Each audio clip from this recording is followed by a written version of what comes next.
as with functionalism, Durkheim not being the only functionalist, Marx is not the only Marxist. So today we're going to be having a look at some wider Marxist theory, some of the ideas surrounding things such as false consciousness, ruling class ideology, and a deeper look at an understanding of the proletariat and the bourgeoisie. So a number of key words today. We have false consciousness, forces of production, infrastructure, and ruling class ideology. So false consciousness is an idea within Marxism. It's the mistaken belief that capitalism is fair and opportunities are open to all. So Marxists would argue that society produces this false consciousness in order to support capitalism. So the ruling class, the bourgeoisie, essentially tell this lie to the working class that capitalism is fair, and the reason that they are not successful is because they haven't worked hard enough. It also links in with an idea called the myth of meritocracy, which we'll look at when we get into the education topic. Marxists very often talk about forces of production, and what forces of production are is literally the materials, technology and knowledge to produce what society needs. Okay, means of production, forces of production. Very often Marxists talk about these things, and these things are controlled by the ruling class in the eyes of Marxists. And well, Marx anyway thought that the working class, the proletariat, should rise up and seize the means of production, the forces of production. When we talk about infrastructure, what we mean is things like bridges and roads, essentially. It's the forces of production and social relationships in society, to write it fancily. But infrastructure is sort of the, the bones of society, really, the physical things that keep society moving, as I said, like roads and bridges and plumbing. And then we have ruling class ideology, which is a key idea within Marxism. In the previous video, we looked at the quote that Marx said, where he said that the ruling ideas of any time have always been the ideas of the ruling class, and this is the idea of ruling class ideology. Essentially, it's the ideas and beliefs of the ruling class, and what Marx means when he talks about the ruling class ideology is essentially that it is the ruling class, the bourgeoisie, who set the norms and values. So unlike functionalists who believe that we came to a consensus, value consensus, and that's why we have the norms and values that we have in society, Marxists view it as the ruling class set the norms and values, and the norms and values that they set are designed to reinforce capitalism and oppress the proletariat. With all this talk of capitalism, I think it's important that we have an understanding of what capitalism actually is. Now, the infographic I've got on the screen here actually stole from the history department, so it is framed in the context of the Cold War, because that's the context in which they use this picture. But I still think it's quite a useful explanation of what capitalism is and the differences between it and communism, socialism, Marxism. So capitalism is obviously the economic system that exists in most of Europe and North America and most of the world, to be honest. Marx and modern Marxists are incredibly negative about capitalism, and they see it as the cause of problems in society. So in order to understand what Marxists are talking about when they say that capitalism is inherently exploitative and talking about sort of cultural hegemony, you need to understand what capitalism actually is to understand what they're saying. And essentially, capitalism is a belief in the free market and privatization, so that individuals can own property and then employ people to work for them on their property. They believe in general and small government and individualism. So small government means reducing the oversight that the government has on things like business, and individualism means that people are viewed as individuals and measured for their own individual ability rather than being viewed collectively. The United States, America and the United Kingdom obviously are massive examples of capitalist nations, but essentially, capitalism exists almost everywhere.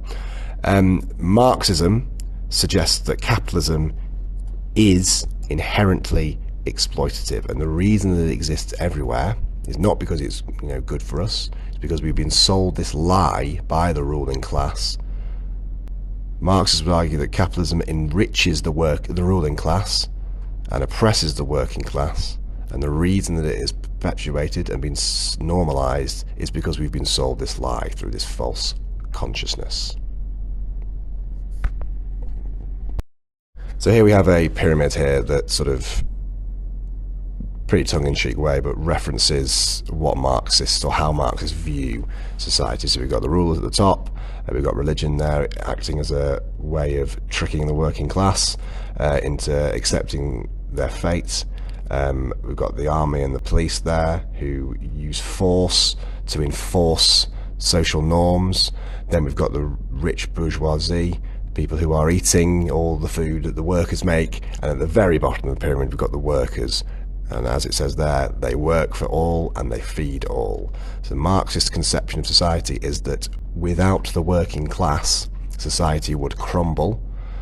So the working class are the most important part of society. However, they do not have the status and power that they deserve because the ruling class are keeping them down. So capitalism enforces this, where you've got the rich elite at the top who use the power that their money and status give them to ensure that things don't change so that the working class can improve their lives. This is the idea of Marxism, and this is how they view capitalism.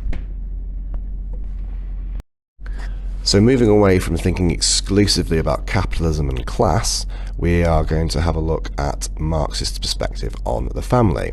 Now we're only going to have a look at one person today, Eli Zaretsky, who is a Marxist, who, similar to Parsons, viewed the family as cushioning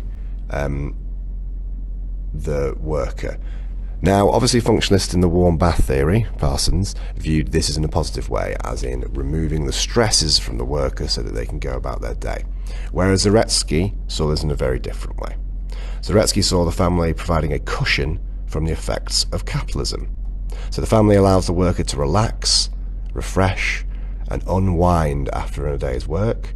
This means that the worker can then feel revitalized for work the next day. Now, this sounds great, but from Zaretsky's perspective and a Marxist perspective, this is a negative because it reinforces and helps to support capitalism. Because by being refreshed and revitalized for work the next day, you're not going to challenge the oppression that you might be suffering in the workplace. You're not going to try and overthrow the ruling class because you've been refreshed and revitalized and you've been reminded why it is that you work so hard at your job. Don't forget that Marxists view capitalism as inherently exploitative, so would say that anybody working in wage labour under capitalism is being exploited.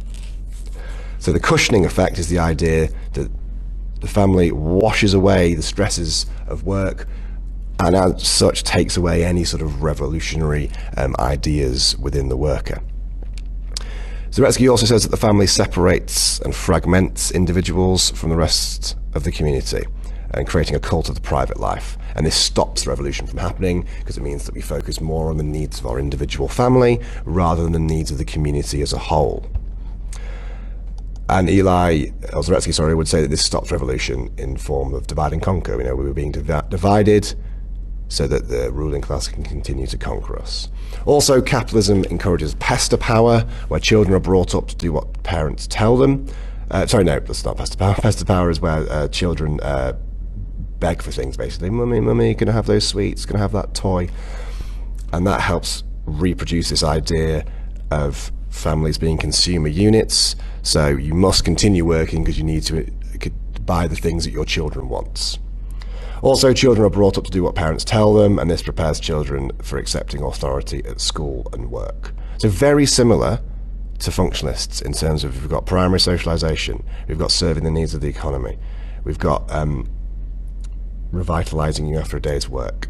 So it's important to note that functionalists and Marxists have broadly similar views on what the family does, but they have vastly different views on why this is the case and whether or not it is a good thing. So this has been a very brief look at Marxism and framing it in the context of the family. Obviously, as we go through the rest of the subjects or topics, education, family, social stratification, crime and deviance, we'll see what Marxists have to say about these, but it's suffice to say that Marxists generally view everything as being supporting capitalism and promoting capitalism. As always, if you have any questions or anything you'd like to know, just pop it in the comment section below, or if I'm your teacher, come and find me.